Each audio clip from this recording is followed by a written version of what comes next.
To the United Nations now, where Ukrainian President Volodymyr Zelenskyy addressed the General Assembly, and he warned that Russia, from his vantage point, wants to expand the war beyond Ukraine. Listen. Ukraine is only the first, and now Russian drones are already flying across Europe, and Russian operations are already spreading across countries, and Putin wants to continue this war by expanding it, and no one can feel safe right now. Olivia Gazis, who joins me now, has been following the latest, and she joins us from the United Nations. Olivia, I'm so very happy to have you with us.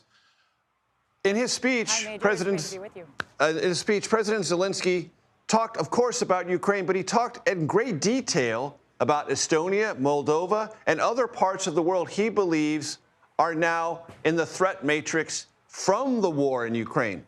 Explain. Absolutely, Major. You're right. When he addressed the General Assembly, he did express some gratitude for President Trump's apparent shift in rhetoric towards Ukraine's likely prospects on the battlefield. But he also painted a bleak and troubling picture, one of international institutions that are ineffective, feckless at helping the world's most vulnerable, saying that citizens are suffering in Sudan, in Gaza, in Syria, and international institutions are standing by without any ability to help.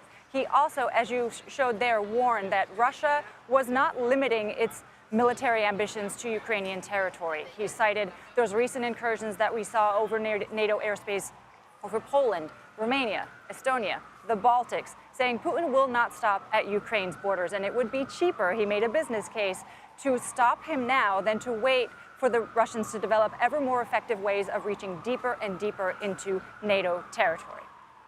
Olivia, as best as you can tell, and I know it's always complicated at a massive story in a massive place like the General Assembly, lots of people buzzing around saying different things, but the president yesterday on social media suggested what appeared to many to be an enormous shift in emphasis and orientation toward the war in Ukraine. And today he called Russia a potential paper tiger in that conflict. What, to the best of your ability, has been the reaction or response there to what they're hearing brand new from the American president?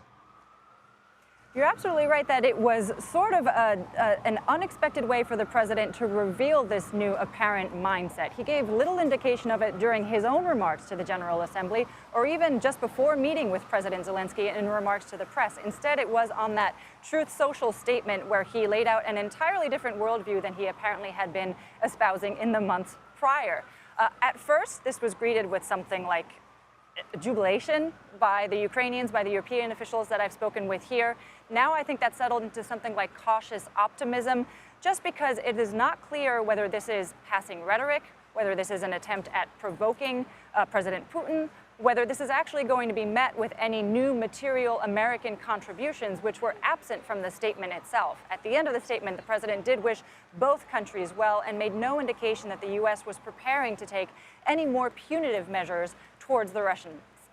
Olivia Gazis with the General Assembly right behind her. Thank you so very much for joining us. I appreciate it.